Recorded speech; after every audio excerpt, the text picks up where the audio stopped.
मुनीब खान मेरा नाम है। मेरे वालिद को ब्रेन ट्यूमर था। ब्रेन ट्यूमर तो इनको फरवरी 2024 में डायग्नोज हुआ था और सिम्टम्स जो थे वो इनके नॉर्मल थे। नॉर्मल से मुराद कि कोई बहुत ज़्यादा बीमार नहीं थे और कोई मेडिकल हिस्ट्री नहीं थी। अचानक ही ऐसा लगा कि जैसे वो लफ्ज़ भूलना शुरू हो गए हैं, अनमीनिंगफुल सेंटेंसेस अदा कर रहे हैं और नाम वगैरह भूलना शुरू हो गए लोगों के। यहाँ से शुरू हुआ। जब तक ये लोगों के नाम भूलने लग जाते तो शिकायत करते थे कि मैं लोगों के नाम भूल रहा हूँ या मुझे कोई जर्क्स टाइप आ रहे हैं, जिसको सो कॉल्ड जर्क कहते थे। वो शायद कोई फिट्स अटैक माइनर से होते थे। जब तो हमें कुछ गड़बड़ का महसूस नहीं हुआ, लेकिन अचानक एक दिन इन्होंने बिल्कुल अनमीनिंगफुल सेंटेंसेस अदा करने शुरू कर दिए थे और इनको फिर थोड़े अरसे बाद ही मतलब कुछ देर बाद पैनिक अटैक आए थे, जैसे मुझे कुछ हो रहा है। यहाँ से कुछ गड़बड़ हुई थी जो हम इनको हॉस्पिटल लेके गए थे। देखिए ऑब्वियसली रिएक्शन तो एक हार्ड रिएक्शन ही था। ब्रेन ट्यूमर हो या कैंसर हो, इनके नाम से खौफ आ जाता है और ऐसा लगता है कि पेशेंट हमारे पास से चला जाएगा। तो हमारे भी एक स्ट्रॉन्ग रिएक्शन से परेशान थे।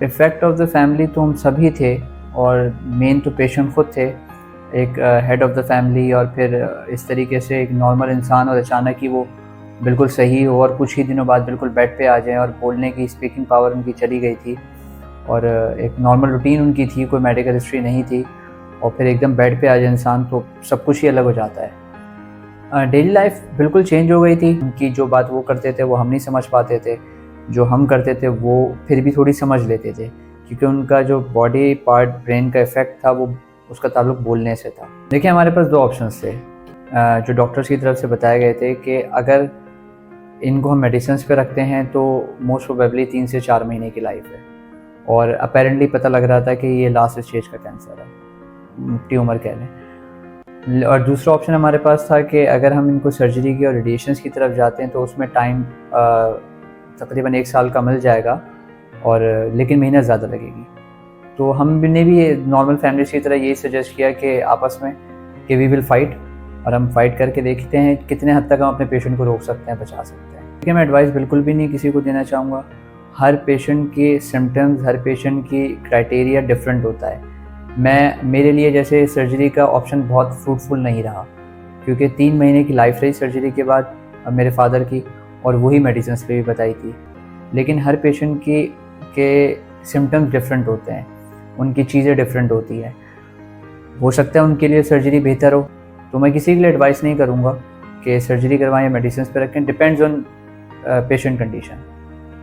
सिर्फ ये कहना चाहूँगा कि जब इस तरह की चीज़ें आ जाएं सामने तो उसमें मेंटली प्रिपेयर हैं, पैनिक ना हो। किसी भी चीज़ को सबसे पहले मैं एक बात बड़ी अहम कहूँगा, किसी भी चीज़ को नॉर्मल मत लें।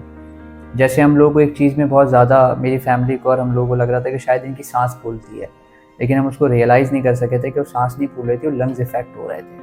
हम समझे शायद वीकनेस हो गई है, इस वजह से सांस फूल रही है, तो वो लंग्स इफेक्ट हुए हुए थे। तो बाद में फिर ये चीज़ रहती है जहन में कि अगर यूँ कर लेते तो शायद बेहतर हो जाता या ये चीज़ को नोटिस कर लेते। तो एक एक चीज़ को नोटिस करें, डॉक्टर को लूप में रखें, डॉक्टर को हर चीज़ बताते रहें खुद से कि आज ये चेंजिंग लगी है, क्योंकि बहुत सारी चीज़ों में चेंजिंग्स आती हैं, बहुत सारी चीज़ों में आती हैं। चिड़चिड़ापन होता है, किसी दवा से चिड़चिड़ापन बढ़ जाएगा, किसी दवा से कम हो जाएगा। उन चीज़ों को रखें, बॉडी को हर वक्त नोटिस करते रहें। सबसे ज़्यादा ब्रेन ट्यूमर में फिट्स का प्रॉब्लम होता है। आपको पता नहीं लगता कि वो माइनर से फिट्स आ रहे हैं। आपको लगता है कि शायद पेशेंट ने आंखें बंद कर ली, लेकिन वो आंखें नहीं बंद होती, कभी कभी वो फिट्स महसूस हो रहे होते हैं। तो बॉडी चेंजिंग्स का बहुत ज़्यादा ख्याल रखें, एक एक चीज़ का।